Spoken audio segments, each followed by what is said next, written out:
Hello friends, I thought it was time for probably coffee and a chat and what's in a box Wednesday and all those sorts of things all rolled into one. We've got quite a lot to cover today because this is the Wednesday after UK Slot Fest. So first off, thanks to all the organisers. It was an amazing weekend and I got to meet Slot Car Dude, Nico, Rahul from Conquest Racing, Massimo from MP Slot Car, Rob Sale, Slot Car 2021, Aid, and so on and so on. Sorry, whoever I miss out.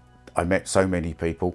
Lots of people who watch the channel and thank me some videos, including the man who built my analog switch box first.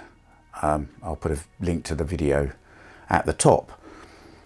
Yeah, it was an amazing experience. Again, it's the third one I've been to. It seems to get bigger every year.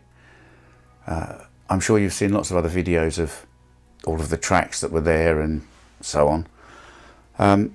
So I thought I'd just kind of give you some highlights of kind of what happened over the weekend. And most of those obviously involved slot cars, getting them, fiddling about with them, and so on.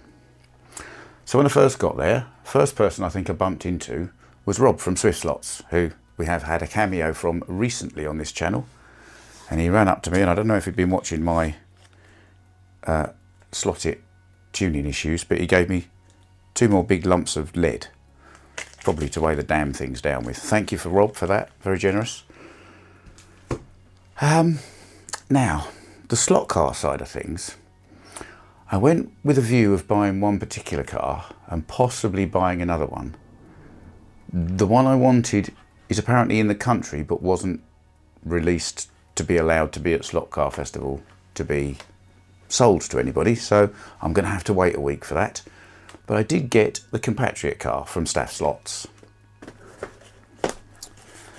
Now Steve at Staff Slots, he's the man that makes all the lovely wheels, but he also helps to get these Avant slot cars into the country. Now this is my first built Avant slot car. I have obviously got my Mark 1 Golf, which I built from one of their white kits, which I liked and it runs quite nicely. So this car is of course the first one in the collection of cars what Dave has owned that I'm going to kind of put together just as a little car show in itself, I think, because I like a car show. So that is the Avant Mark 1 Golf. In this box is a pre-built one, and this is a sort of circa 1990-ish Mitsubishi Galant VR4 with Rally Art white livery. Now, this also fits into cars what Dave has owned, because I used to have one of these, not with all the Mitsubishi branding on it, but it was one of these. It was white. It was the saloon version. Right, they did a kind of hatchback as well. So yes, I'm very pleased with this. This is my first pre-built Avant car. I did wonder at one point whether I was going to get the white kit when it came out and just sort of paint it white, or have this one, and I kind of like the branding on it, but mine didn't have it. But I'm kind of happy with that. That for me was a really good purchase. It looks beautiful. I'll do a review of it and run it around the track and have a bit of a tweak and a tune of it in due course. So that's the first one there. Now, another thing that happened was Rahul from Conquest Racing sold Rob Sale a couple of Carrera digital cars, and Rob didn't really want the Carrera digital chips because he's got a scale electric system, but he does like the idea of the polarity switch so he can run his cars the opposite way around the track. So he said, I don't really want the digital chip, is it any use to you? And said about this, and I said, well, if you want the polarity switch, you're really going to have to force me to go and buy 2 analog Carrera cars now so that I can give you the polarity switch from the analog ones and swap it over with the digital chips that you've got. So I was forced by Rob Sale to buy 2 analog Carrera cars, and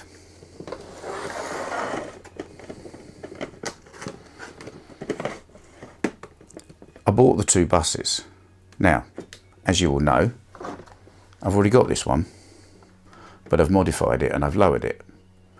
And I've actually made this one sit low and slightly nose down in the way that my VW Type 2 does. Now, mine's a panel van and it's green and white. So this is going to be a little bit of a decoration change project, which will put this also into the collection of cars what Dave has owned. So I keep using the word collection because apparently I'm an enthusiast with the collection. Now, Raoul will be going, but Dave, you bought these 2. This means you're collecting VW Type 2s. Because I do actually want, there's a Jägermeister green and orange one coming out later in the year, which I would like the livery of as well, because I like the livery. But these are, it's not Raoul's definition of collector, I don't think. I'm still steering away from that slightly. What I want to do is, in that bit of track over there, underneath the other side of that bridge, I'm going to have a Volkswagen show with lots of Volkswagen buses and, you know, but there'll be these ones and my one. So these are, I'm not collecting them for a collection. I'm collecting them to be part of the scenery, which I can occasionally take off and run round the track. So I'm still steering clear of being an actual proper collector right at this moment in time. Now, the previous year when I went to Slot Car Festival, I bought 4 slot cars. So I figured that probably meant my limit was I had to buy 4 slot cars this year. So I did. Now, I was going to buy a car that is the sort of equivalent for this one, as I said before, but because it wasn't available, this left things open. So there's one of these, and yes, I've got my hand over the sticker because I'm not going to show it to you yet. We will have a good day another day.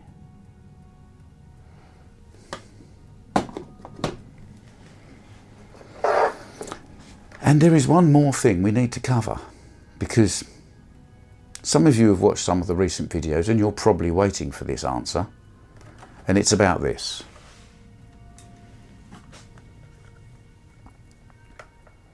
So, did it run straight?